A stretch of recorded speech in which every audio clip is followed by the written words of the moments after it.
Here's an interesting question from Kyler on LinkedIn that I thought would be interesting to jump into. She asked, what is an underrated digital strategy that you wish organizations prioritized? Or an unrated digital strategy, I guess is what she said. Underrated? It says unrated. Maybe she does mean underrated. Let's go with underrated. I think that's what she meant.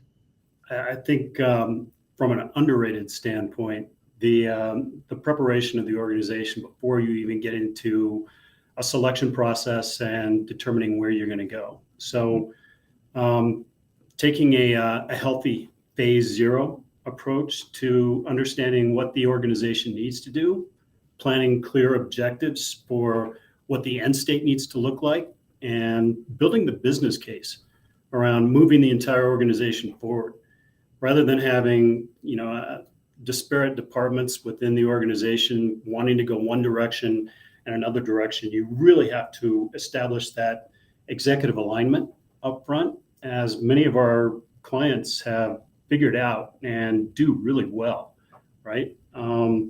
And those that don't tend to flounder. They tend to take an inordinate amount of time and expense to decide on a single software system as a technology, and not really looking at the people and process part of that whole equation, right? Yeah. And that's what I think is underrated, is the preparation of the organization. What do you see in that, Eric? Does it line up with you?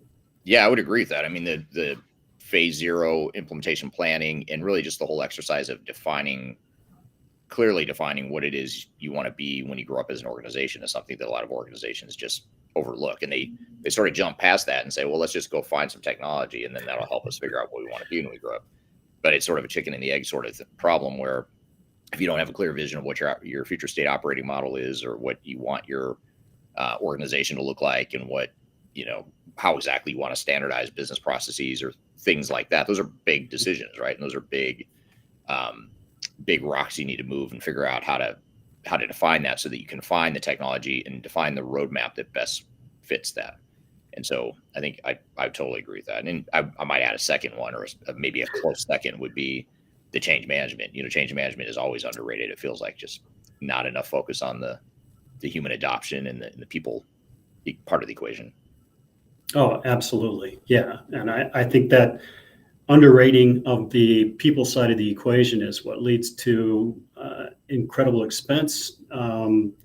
The organization gets weary of long and very, very complicated implementation processes. And without that upfront planning and making sure that you've got project teams that are going to be dedicated to the implementation all the way through, and that you're managing both sides of the implementation, both the systems integrators as well as your own people, that change just doesn't happen. The adoption doesn't become complete, right? So yeah, organizational change is definitely a big part of that.